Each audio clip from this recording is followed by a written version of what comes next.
कि जब तक सांस चलती है कोई कांदा नहीं देता।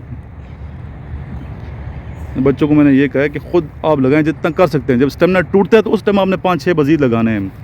तो ये एक जज्बा है बेटा, ये जज्बा होगा तो इंशाल्लाह पाकिस्तान तरक्की करेगा, और ये जज्बा होगा तो इंशाल्लाह आप तरक्की करेंगे, आप तरक्की करेंगे पाकिस्तान तरक्की करेगा।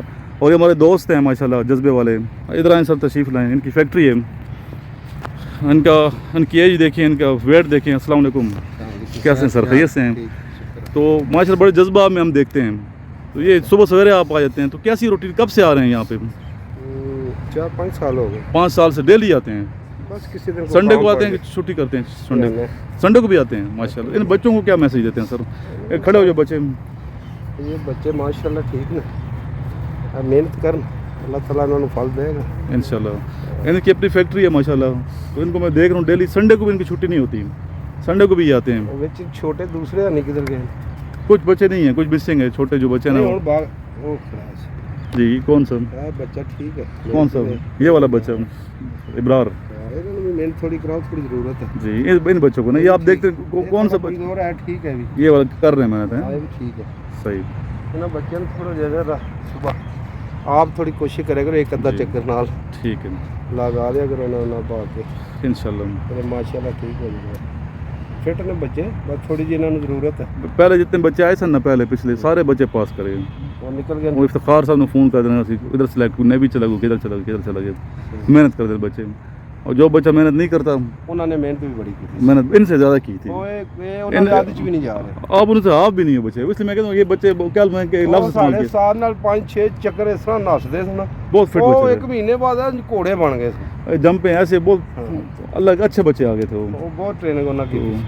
स्वाद के बच्चे थे, कुछ कर रहे हैं। ये नहीं मैं डिमोरल नहीं करना चाहता, फैक्ट बता रहा हूँ। मैं तो नहीं कहा, अभी इन्होंने खुद कह दिया, देख रहे हैं। ये भी कर लेंगे, थोड़ी मेहनत की जरूरत है। हम बच्चों ने रजिस्टर मेंटेन किए, इतने बड़ा नोट्स लिख के मुझे नहीं पता कितने मेहनत कर रहे हैं बच्चे। थोड़ा जा इन्होंने ज़हन हो जाए ना, बस ये करना है, ऐसे ही है, कर लेंगे ऐसे ही है। वो देखें बुजुर्ग कर रहे होते हैं वहाँ पे माशाल्लाह, बुजुर्ग भी आए, ऐसे बुजुर्ग इनकी उम्रें देखें और माशाल्लाह देखें इनके जज्बा देखें। साढ़ा तैयार जी हाँ, वो कितना तैयार है अली? 20 kilometer 20 kilometre. जे अगर 2-4 चक्कर लाने ने, 6 लाने ने, तो फिर 3-4 मिनट भी लाता। बहुत फिट है माशा। 20 किलोमीटर नहीं करते अली। अली कल तो ये नाल थोड़ा जा तू ट्रेन करे, अगर बल्कि इसको पकड़ो अली को। अच्छा अली के साथ रहो, इसके साथ वो इतनी स्पीड नहीं मार रहा, एक लाइन से जाता, एक ही उसके 20-25 मिनट में 5-6 चक्कर ला देंगे। बस उन्हें आ गया, टाइम भी सब तो टाइट करनी है, तो क्या है ताड़े नाल दा ही है, सिर्फ वो थोड़ा ट्रेनिंग है रोज़ आता, मार खाधी है। ऐसे ही यूनिवर्सिटी भी जाता, पढ़ाई भी करता है, क्रिकेट भी खेडन जाता। तवार वाले दिन क्रिकेट तो होंगे, हफ्ता तवार सारे शौक कर। तो फिजिकल फिट भी है। अब देखो चेहरे पर, चेहरा देखो ना, गुलाबी चेहरा है माशाल्लाह। सुबह से आता है राउंड लगा, 20 किलोमीटर रनिंग करते हैं।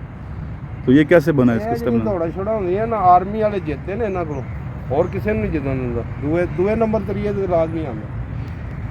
ये जो सेवर की बात करें, इधर सेवर वाले रनिंग करते हैं, 25,000 रुपये इनाम देते हैं, पहला, दूसरा 20, तीसरा 15,000, हर 6 माह बाद इनके होते हैं। मैं खरा ये महीने एक अद्धी दौड़ आती है। अच्छा महीने तक दो आप लोग ऐसा लिया करो ऐसे दौड़ में, पता चले बच्चे किधर कैसे हैं यार, फिर अपना वहाँ पता चलेगा हम बहुत पीछे रह गए हैं। आज पिछले 2 साल हो गए, पहली दफ़ा गए ना, ये भी पहली दफ़ा गया। अच्छा साथ भी नसिया, ये भी नसिया, उस्ताद नसा सी वो राजा जमील नहीं, असं भी सारे गए, वो नहीं नसिया। अच्छा लड़की एक आ गई पहले नंबर, लड़की कोई थोड़े दिन बाद गुजरे ना, वो इतने नशे पई। अच्छा दौड़े ला उन्हें जो ला लेना चक्कर, तो साथ मैंने कहता जी इस बच्ची की रोको ना, मेरा पूछना ये उस दिन फर्स्ट आई सी।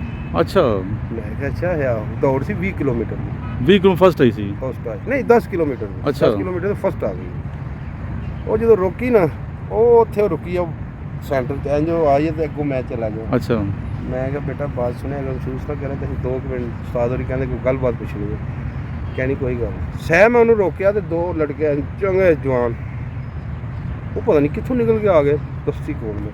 अच्छा वो आर्मी दी सी, आर्मी की? अच्छा देखिए आर्मी फौजी तो आर्मी है, पाकिस्तान आर्मी दस्ती आ गए। ਉਹਨੇ ऐसे जी की होगी शायद, कोई गल। ਉਹ ਫਿਰ ਉਹਨੂੰ ਅਸੀਂ ਪੁੱਛਿਆ, ਅਸੀਂ ਕਿਹਾ ਤੇਰੇ ਉਸਤਾਦ ਕਹਿੰਦਾ ਅਸੀਂ ਤੇਰੇ ਚੱਕਰ ਗਿਣ ਰਹੇ ਹਾਂ ਨਾ। अच्छा तो 10 ਚੱਕਰ ਨੱਸੀ ਇੱਥੇ 10। अच्छा 10 किलोमीटर हो गया। फौजी है, आर्मी की कैप्टन होगी। ਉਹਨੇ ਫਿਰ ਦੱਸਿਆ ਮੈਂ ਆਰਮੀ 'ਚ ਹਾਂ ਤੇ ਮੈਂ 20 ਕਿਲੋਮੀਟਰ ਐਸੀ ਸਪੀਡ ਤੇ ਚਲਾ ਸਕਦੀ ਹਾਂ ਔਰ ਆਖਰੀ ਜਿਹੜੇ 18 ਤੋਂ 17 ਤੋਂ 3 ਕਿਲੋਮੀਟਰ ਰਹਿੰਦੇ ਨੇ ਉਹ ਮੈਂ ਸਪੀਡ ਮਜ਼ੀਦ ਹੋਰ ਵਧਾ ਲੈਂਦੀ ਹਾਂ। मज़ा ਅਸੀਂ ਹੈਰਾਨ ਹੋ ਗਏ, ਲੜਕੀ ਹੋ ਗਏ 20 ਕਿਲੋਮੀਟਰ माशाल्लाह। और भी पाकिस्तान में ट्रेनिंग है ये 5 ਮਿੰਟ ਚਲਾ ਰਹੀ ਸੀ ਚੱਕਰ। ਤੁਸੀਂ ਟਾਈਮ ਦੇਖ ਕੇ ਲਾਓ ਨਾ ਚੱਕਰ, ਤੁਹਾਨੂੰ ਪਤਾ ਲੱਗੇ ਕਿੰਨੀ ਸਪੀਡ ਹੈ। ਗੇਟ ਤੋਂ ਟਾਈਮ ਦੇਖ ਲਓ ਆਪਣਾ, 5 ਮਿੰਟ ਚੱਕਰ ਲਾਉਂਦੇ ਹੋ ਤੇ ਤੁਸੀਂ 20 ਚੱਕਰ ਲਾ ਕੇ ਵੇਖੋ, ਤੁਹਾਨੂੰ ਪਤਾ ਲੱਗੇ ਲੜਕੀ ਪਰ ਆਰਮੀ ਦੀ ਸੀ। ਹਾਂਜੀ ਕਰਾਚੀ ਤੋਂ ਆਈ ਹੈ ਕਸ਼ਮੀਰ ਦੀ, अच्छा ਦੌੜ ਵਾਸਤੇ ਆਈ माशाल्लाह। ਜਿੱਤ ਗਈ ਸੀ। तो क्या आप लोगों ने बच्चे सोचा है, मेहनत करोगे, रेगुलर आएंगे कि नहीं, ये मुझे रोज़ धक्का देना पड़ेगा हैं? चलें, अल्लाह ताला करे कि मेहनत करे, दुआ भी अब शुक्रिया, थैंक यू। लास्ट में दुरूद शरीफ पढ़ लें। अल्लाहुम्मा सल्लि अला मुहम्मद व अला आलि मुहम्मद कमा सल्लैता अला इब्राहीम व अला आलि इब्राहीम इन्नका हमीदुम मजीद। अल्लाहुम्मा बारिक अला मुहम्मद व अला आलि मुहम्मद कमा बारकता अला इब्राहीम व अला आलि इब्राहीम इन्नका हमीदुम मजीद। या अल्लाह इस प्यारे वतन पाकिस्तान को हमेशा शाद आबाद रख, इनके बच्चों में जज्बा मज़ीद पैदा फरमा। हम इस मुल्क के लिए कुछ करना चाहते हैं, या अल्लाह हमें मौका अता फरमा कि हम इसकी खिदमत करें, भरपूर तरीके से मुल्क की खिदमत कर पाएँ। जज़ल्लाहु अन्ना सय्यदना मुहम्मद सल्लल्लाहु अलैहि वसल्लम मा हुवा अहलु सल्लल्लाहु तआला अलैहि व आलिहि व अस्हाबिहि वसल्लम।